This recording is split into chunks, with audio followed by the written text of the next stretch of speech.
नमस्कार। मेरा नाम एडवोकेट कुंजल ताला है। मैं राजकोट गुजरात से हूँ। मैं एक योगा टीचर हूँ और मैं पिछले 6 सालों से योगा क्लास चला रही हूँ। और आज मैं इंडियन योगा एसोसिएशन गुजरात की पूरी टीम का धन्यवाद करती हूँ कि जिन्होंने मुझे आज एक बोलने का मौका दिया। आज का मेरा विषय है ओमकार। ओमकार के बारे में आप सभी जानते तो है ही, लेकिन ओमकार को अलग अलग उपनिषद जैसे कि छांदोग्य उपनिषद, गौपद ब्राह्मण, मांडुक्य उपनिषद और पतंजलि योग दर्शन में किस तरह से उनका वर्णन किया हुआ है, ओमकार के फायदे क्या है, ओमकार को किस तरह से किया जाता है, उसके बारे में बताऊंगी। तो सबसे पहले बात करते हैं ओमकार के फायदे की। वैसे तो आप सब जानते ही है कि ओमकार के बहुत सारे फायदे हैं। उनमें से एक है कि ओमकार जो मनोरोगी व्यक्ति होते हैं उनको भी बहुत ही फ़ायदा पहुंचाता है। उनके दिमाग में अच्छे हार्मोन्स पैदा करता है और जिन्हें मानसिक रोगी जिन्हें कह लेते हैं हम, उसे भी ये बहुत फ़ायदेमंद है। ओमकार एक हमारी डाइजेशन सिस्टम को इम्प्रूव करता है, हार्ट को और हमारे पूरे ब्लड सर्कुलेशन को बढ़ाता है। अगर आप 3 मिनट से ज़्यादा ओमकार का चैंटिंग करते हैं तो आपके पूरे बॉडी में एक युवान के जैसी स्फूर्ति आने लगेगी।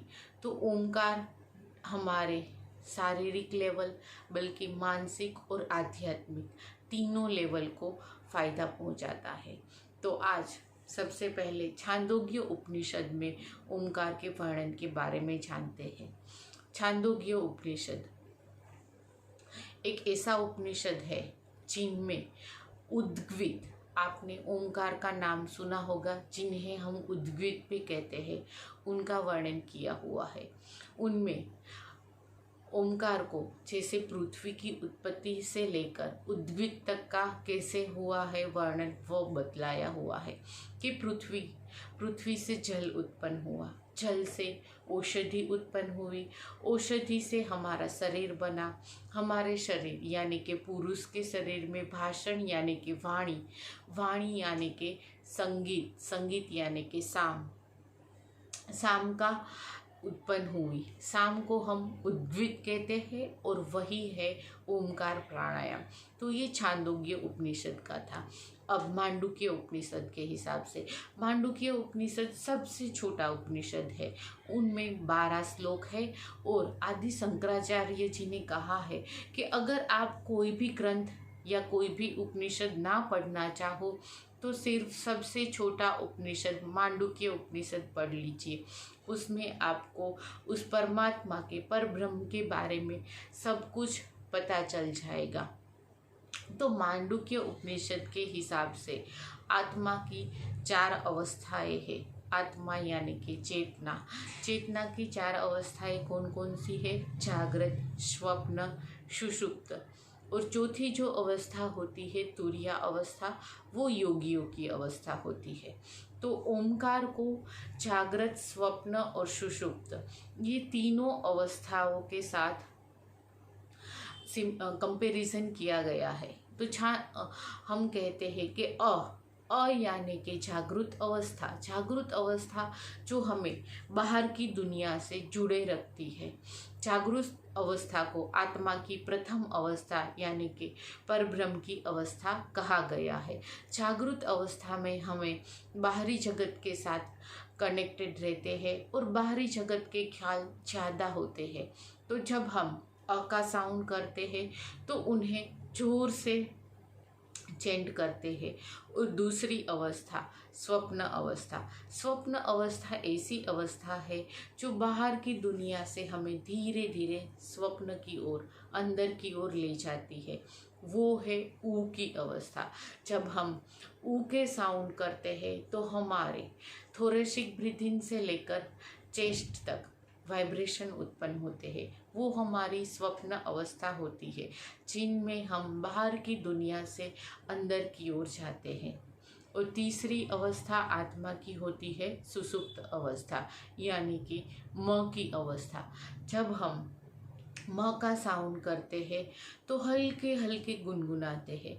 तो बाहर की दुनिया को छोड़कर हम अंदर की दुनिया में आते हैं। अंदर की दुनिया फिर अपने आप में सुसुप्त अवस्था, ऐसी गहरी नींद की अवस्था जिनमें हमें बाहर की दुनिया का कुछ भी पता नहीं चलता। हम म के साउंड में उसी तरह से विलीन हो जाना है, अंदर में खुद से खो जाना है। आमतौर पर हम म तक ही यानी कि सुसुप्त अवस्था तक ही पहुंच सकते हैं। उसके बाद आती है तुरीय अवस्था। ये योगियों की अवस्था कहलाती है, यानी कि पूर्ण ब्रह्म की अवस्था। वो परमात्मा में हम लीन हो जाते हैं। बाहरी जगत से कुछ भी कनेक्टेड नहीं रहता। हमारे कर्म, हमारे सभी बंधन छूट जाते हैं और हम उस पर ब्रह्म के साथ, परमात्मा के साथ कनेक्टेड हो जाते हैं, उसमें विलीन हो जाते हैं। ये ज़्यादातर योगियों की अवस्था कहलाती है। तो इस प्रकार मांडुक्य उपनिषद में अ, उ और म यानी कि स्वप्न, जागृत और सुषुप्त, ये तीनों अवस्था और पूरा ओम है वो तुरीय अवस्था कहलाती है। तो हमें बाहरी जगत से दूर हटकर धीरे धीरे अंदर की ओर, अपने अंदर की ओर बढ़ना है। उसी प्रकार अब हम नाद बिंदु उपनिषद के बारे में जानें। तो नाद बिंदु उपनिषद में ओंकार को 12 मात्राओं वाला बताया गया है, यानी कि ओंकार की 12 मात्राओं का वर्णन नाद बिंदु उपनिषद में आपको मिलेगा। 12 मात्रा यानी कि 12 मुख वाले ओम, अ की 3 मात्रा, उ की 3 मात्रा, म की 3 मात्रा और ऊपर जो अर्धचंद्र बिंदी है उसकी भी 3 मात्रा। इस प्रकार 12 मात्राओं वाले हंस से कंपैरिजन की जाती है। हंस का शरीर, उसे हम अपने शरीर से भी कंपेयर कर सकते हैं। अ यानी कि राइट साइड, हंस की राइट साइड देखी जाती है यानी कि दक्षिण भाग। उ यानी कि हंस का लेफ्ट, यानी कि हम भी अब हमारे शरीर से भी कंपेयर कर सकते हैं कि हमारी लेफ्ट साइड। और म यानी कि पूंछ, यानी कि दोनों हमारे पैर। और ऊपर जो अर्ध मात्रा है वो हंस का मस्तक, यानी कि हमारा भी मस्तक। तो इस प्रकार से दक्षिण यानी कि अ और उनके देवता है अग्नि। उ यानी कि हमारी लेफ्ट यानी कि वाम साइड और उनके देवता है वायव्य। म यानी कि हमारे दोनों पैर और उनके देवता है खुद सूर्य भानु।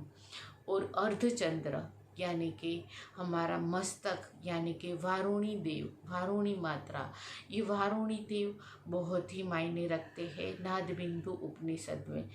इस तरह से नाद बिंदु उपनिषद में कुल 12 मात्राओं का वर्णन है और अ, उ, म, नाद और बिंदु, इस प्रकार से ओंकार बनता है। ओंकार का धारणा, ध्यान और समाधि, इस तरह से समाधि की अवस्था को हम प्राप्त करते हैं।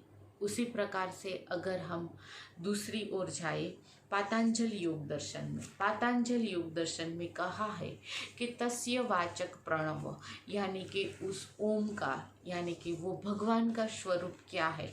तो उसके हिसाब से उस भगवान पर ब्रह्म एक ही है और वो है ओमकार। कठोर उपनिषद में देखें तो कठोर उपनिषद में ओमकार को एरण और ऐंधण का उदाहरण दिया हुआ है। एरण और ऐंधण एक तरह से वो ओखली और ऊपर उसने उसको जिस तरह से हम जो कोई भी चीज़ कट ऑफ करते हैं वो है। तो ओखली जिस तरह से अग्नि उत्पन्न करती है, उसी तरह से ओमकार हमारे बॉडी में अग्नि उत्पन्न करता है। कठोर उपनिषद के हिसाब से ये जो अग्नि उत्पन्न होती है वो एक तरह का प्रकाश है।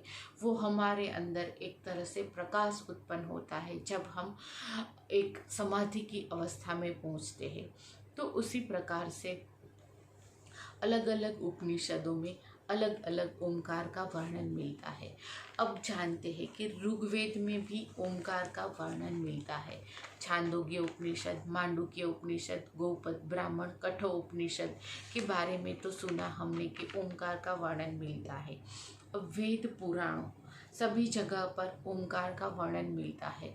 आइंस्टाइन ने भी यानी कि वैज्ञानिकों ने भी पुरवार किया हुआ है कि हमारे ब्रह्मांड में से एक ओंकार की ध्वनि सुनाई देती है। वो सतत यानी कि कांस्टेंट ओंकार की ध्वनि ब्रह्मांड में से आ रही है और आइंस्टाइन कहते हैं कि ब्रह्मांड फैल रहा है। उस हिसाब से जब महावीर भगवान ध्यान में बैठते हैं, उन्होंने ध्यान को ही समाधि की अवस्था कहा है। तो ध्यान में उन्होंने जाना कि जो ब्रह्मांड में ध्वनि है वही हमारे शरीर में है, यानी कि जो ब्रह्मांड में ओंकार का नाद गूंज रहा है वही नाद हमारे शरीर में गूंज रहा है। ओम भूर्भुवः स्वः, भूर्भुवः स्वः यानी कि ब्रह्मा विष्णु महेश, भूलोक भुवलोक और स्वर्गलोक यानी कि पृथ्वी अंतरिक्ष और स्वर्ग। इस तरह से ओम भूर्भुवः स्वः में भी ओमकार का वर्णन देखा जा सकता है। ऐसा कोई भी मंत्र नहीं है जो ओमकार से शुरू ना होता हो। हर एक मंत्र को आप देख लीजिए, ऋग्वेद में कहा है कि हर एक मंत्र में ओमकार आगे आएगा ही। जब ओमकार उसमें लगता है तो उस मंत्र का और भी पावरफुल हो जाता है। ऐसा नहीं है कि ओमकार को सिर्फ मंत्रों के हिसाब से ही देखा जाए। वास्तु दोष निवारण के लिए, खुद अपने स्वास्थ्य के लिए भी ओमकार का प्रयोग किया जा सकता है। आपने जग्गीश फाउंडेशन के बारे में तो सुना ही होगा। वो बोल रहे हैं कि कोई भी ऐसा व्यक्ति नहीं है जो ओमकार का वर्णन ना कर सके। कोई भी ऐसा व्यक्ति, गूंगा व्यक्ति भी ओमकार बोल सकता है, यानी कि ओम। उसमें ओमकार बोलने से हमें वाणी की ज़रूरत नहीं पड़ती। इस तरह से ओमकार का वर्णन आमीन, हम मुस्लिम में देखें तो वो लोग आमीन तो ओम उसमें भी मिलता है। क्रिश्चियन में देखें तो वहाँ पर भी आपको मिलता होगा वर्णन। इस प्रकार से आप हर एक जगह पर देखो। गुरु ग्रंथ साहिब कहते हैं एक ओमकार सतनाम। उसी प्रकार से बौद्ध धर्म में कहा जाता है कि ओम माणी पद में हूँ, यानी कि मैं ओमकार हूँ। योग सूत्र में तस्य वाचक प्रणवः और मांडुक्य उपनिषद में ओम यह अमर शब्द ही पूरी दुनिया है। इसी प्रकार से अगर कोई भी कार्य आपको सिद्ध करना हो तो आपको ओंकार रूपी जप का जाप करना ही होगा। तो ओंकार का जप किस तरह से करते हैं? तो ओंकार को हम एब्डोमल ब्रीथिंग, थोरेसिक ब्रीथिंग और कैव्यूकल ब्रीथिंग, इन 3 पार्टों में हम यानी कि उदरीय श्वसन, वृक्षीय श्वसन और हासली श्वसन, इस तरह से तीनों पार्ट से होते हुए उसका साउंड करना है। नाभि से श्वास लेकर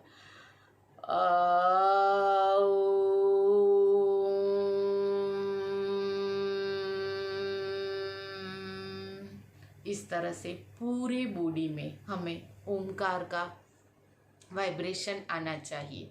जब छोटे बच्चे को हम ओमकार कराते हैं तो उसका कंसंट्रेशन लेवल कम होता है, तो उसको अ का साउंड ज़्यादा कराना चाहिए और थोड़ा लाउडली कराना चाहिए, ताकि वो बाहर की दुनिया से, जैसे हमने बताया कि अंदर की दुनिया पर यानी कि हमारा कंसंट्रेशन लेवल बढ़ जाता है।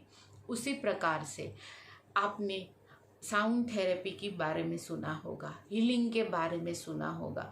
साउंड थेरेपी यानी कि साउंड की जो मात्रा होती है वो एक थेरेपी है। तो उस हिसाब से जिस तरह से आप देखना, ओम अगर धीरे से बोलेंगे तो थोड़े कम वाइब्रेशन होंगे, जितना आप ओमकार का जोर से उच्चारण करते हो उतना ही आपके आसपास अच्छे वाइब्रेशन, अच्छे गुड हीलिंग प्रोसेस होने लगती है। तो इस प्रकार से आप अपनी क्षमता के हिसाब से ओमकार की ध्वनि को बढ़ा सकते हैं और कम भी कर सकते हैं। उसी प्रकार से म का साउंड ज़्यादातर जो ध्यान करते हैं वो म का साउंड ज़्यादा करते हैं। क्यों? क्योंकि जैसे मैंने बताया वैसे म है वो अपने अंदर खो जाने की यानी कि ध्यान की अवस्था होती है। तो म का साउंड हम ज़्यादा करते हैं तो अपने आप खो जाते हैं, धीरे धीरे हम समाधि की ओर बढ़ते जाते हैं। तो उसी प्रकार से अ, उ और म हम चेंट करते हैं। अब ओमकार को करने के लिए कौन से आसन में बैठे, ऐसा जरूरी नहीं है। आप जिस तरह से साधारण प्राणायाम करते हैं तो अपने कोई भी ध्यानात्मक आसन में बैठ सकते हैं, लेकिन सिद्धासन और पद्मासन में बैठने के फायदे ज़्यादा बताए हैं। तो आप उनमें भी बैठकर ओमकार का चेंट कर सकते हैं।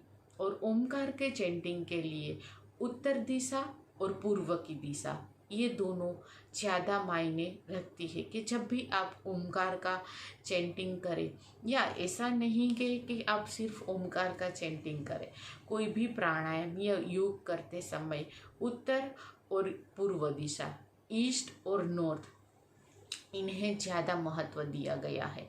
तो आप इस तरह से ओमकार का वर्णन कर सकते हैं। ओमकार का साउंड आप नाभि से लेकर गले तक वाइब्रेशन के हिसाब से करते जाइए और एब्डोमल ब्रीथिंग, थोरेसिक ब्रीथिंग और कैविकल ब्रीथिंग ये तीनों ब्रीथिंग का उपयोग कर सकते हैं। ओमकार को कई प्राणायाम के साथ भी आप जोड़कर वो प्राणायाम के लाभ बढ़ा सकते हैं। तो इस हिसाब से आप ओमकार प्राणायाम करिए। मेरा दावा है कि अगर आप जब भी कभी भी आपको घबराहट हो रही हो, आपको बाहर के नेगेटिव वाइब्रेशन ने ज़्यादा घेर रखा हो, सिर्फ आप 3 से 4 मिनट तक डीप ब्रीथिंग में ओमकार शांत जगह पर करिए कि वहाँ पर आपको पॉजिटिव एनर्जी मिलने लगेगी। एक पॉजिटिव वाइब्रेशन आपके आसपास एक पॉजिटिव ऑरा बनने लगती है। इस तरह से ओमकार के अनेक फायदे हैं। आशा है कि आज मेरा आपको ओमकार के ऊपर दिया हुआ मेरा वर्णन अच्छा लगा हुआ होगा। आप मेरे online ladies yoga group Facebook पर भी कनेक्ट हो सकते हो। नमस्कार।